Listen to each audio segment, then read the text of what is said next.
ها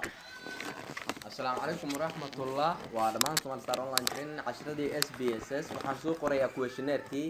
marka waxaan arkaynaa sida questionnaire-ka aan u sameynayno waxaan soo aragnay iyadoo aan sameynay ilaa iyo 10 question aan soo qornay cashirkii hadda kan ka horeeyay hadda marka waxaa la sameynayaa kaliya questionnaire-kii sida loo qoray in aragtaan cashirada waa iska gabagabo marka intaas xoogaa questionnaire-kii baa noo socdo marka waxaan soo galaynaa sida questionnaire-keeni aan halkan ugu soo buuxin lahayn levelka su'aasheena koowaad haddii aan fiirino oo values aan imaano waxaan ka dhigaynaa date kan koowaad marka date buu iga dhigayaa question 1 baan ka bilaabayaa like kan waa date kow iyo laba ma kala yeelayo date-kana waxaan ka dhigayaa 1 saan rabaa qorayaa date iga dhig ya 2018 oo kala lamid ah ama waxaan dhahayaa wixii aniga markaas maya add aan iraahdo ya marka hore 1 date iga dhig add baan dhahayaa okay wax kala ma rabo waa ka baxayaa kan 1 haddaan soo galo maxaa igu qoran date kaliya taasaan u sameynaynaa oo levelkiisii haye kan kale aan soo galo marka halkan maxaa uga baahannahay su-aashan koowaad waa question 1 gender female email halkaa ila soco saan usoo qaato kan koowaad waa mile iga dhig baan leeyahay si fiican ila soco mile okay baan leeyahay lambarka labaad maxaan leeyahay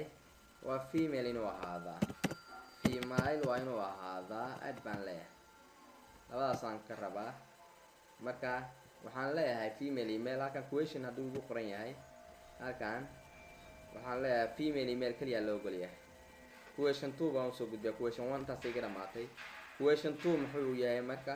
waxba kuma qorna question 3 baan usii gudbayaa question 2 waxba kuma qorna what's the roll number kaliya igu qoran okay question kani waa kasoo gudbayaa question 3 mo question 3 maxaa igu qoran waa soo koobiyeysan karaa question 3 how did you waa kan intaas ay ugu qoran waa soo koobiyeysanaa programkaan sidee kusoo ogaatay ama sidee kusoo garatay marka la yiraahdo copy baan levelka intaan keensanayaa marka hore tan markaan koobiyeystaan levelka keensanayaa programkaani copy levelkaan dhex gashanayaa levelka wuxuu ii ogol yahay anoo waa ka baxayaa levelka oo su-aashii saddexaad ahayd halkaas waxaa la ii ogol yahay inaan best ku yiraahdo halkaan maxaa laga rabaa marka halkaas waxaan ku qornayaa 1 hadday tahay iyo 2 hadday tahay 3 hadday tahay si fiican u fiiri waa soo koobiyey su-aashani maxaa uga jawaaba question 1 somali ya jobs.com somali star online iyo somali star facebook saddexdaasaan kala ka dhigayaa friend baan kasoo ogaaday ma dhahay kow waxaan dhahayaa somali jobs.com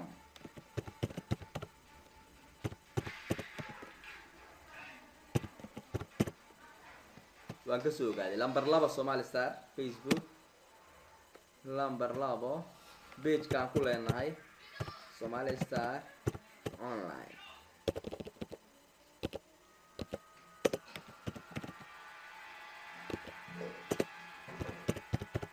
waa pagekaan facebook ku leenahay add kan saddexaad waxaan leeyahay friend saaxiib baan kasoo ogaaday waa dhihi karaa haddaa iraahdo maxaa ku jaban ama waxaan kasoo ogaaday halkaan fiiri boog warqadaadi dib u eeg yaa kasoo ogaatay ya friendly waxaan dhihi karaa family haddaa dhahdo ha waa dhihi kartaa family lambarka saddexaad wey laakiin mar walba lambar 3 qoro family qoro haddaati yaa kugu haysto cidna okay iska dhig okay lambar 4 waa soo koobiyeysanaysaa su-aashiisii halkaana keensanaysa si hadhow programkii aan u saxno su-aasha afraad ama question 4 waxa weeye do you have previous experience in relation to SPSS miyaad yes or no waa laga jawaabayaa marka iyadii naftigeeda noo soo koobiyey oo si tartiib si ugu fahantaan baa la rabaa cashirka Somali Star online training waa training to training si step by step halka markaa su-aasha afraad imaadid halkaa dooro control V halkan imo u samayso lambar 1 waxaa tiraahdaa yes experience waa u leeyahay add lambarka labaad qoro waxaad tiraahdaa waa inuu no ku jawaabaa aad baa leedahay lambar 2 okay taasaa loo sameynayaa marka questionska halkaan kusoo wada taxaynaa ilaa 10 kaba halkan questionka aan soo qaadan waa sida ugu fudud aan sameyn karno where did you acquire that experience xagee ka heshay experience-gan waa su-aasheena shanaad bal fiiri maanta cashirkeennii koobi baan soo dhahayaa koobi markaan soo dhawaa furayaa waa question 5 marka waxaan leeyahay marka halkaa furo control v halkaan aan imaanayaa sida ugu fudud weeye 1 waxaan leeyahay waxaa ka dhigtaa oo halkaan soo furo mar walba halkaan fiiri workplace ama training center baa dhigi kartaa ila soco marka number 1 waxaan leeyahay training center iga dhig training center aan ka dhiganaynaa aad baan dhahayaa number 2 waxaa iga dhigtaa baan leeyahay workplace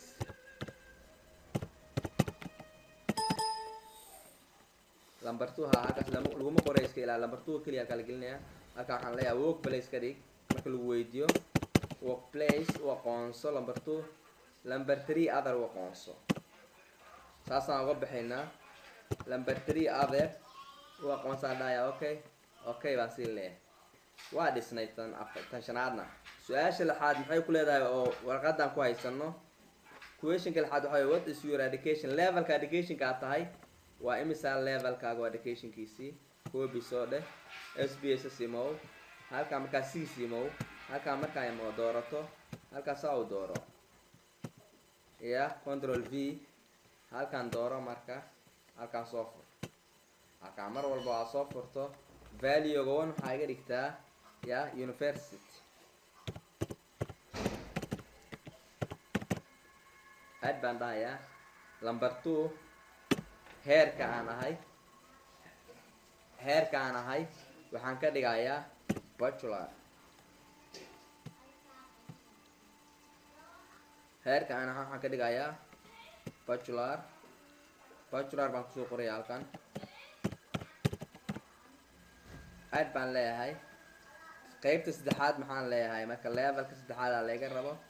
halkan maxaa igu qoran yaa complete miya mise post graduator mise ma aha post graduator baan qoranayaa markaa okay waa ina idin tusin doonaa si fiican cashirkan step by step post graduator halkaa ku qoro ya aad iska dhe okay dhe marka waxaa dhamaystirin data view waa imaanayaa question 1 date baan furayaa date kaliya igu qoran halkaas haddaan taabto halkaa date kaliya soo bixiso question 1 marka maxaa igu jiray female email baa igu jira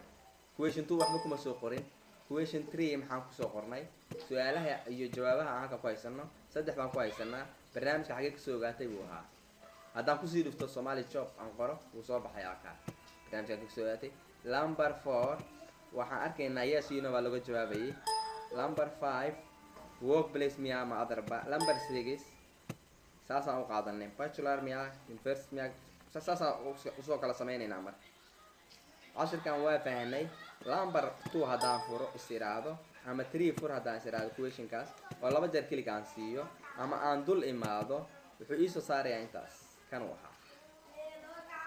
okay iyadoo cashiro fara badan aan soo wadno dhammaan Somali Star online training haddaan kusii dhufto fiiri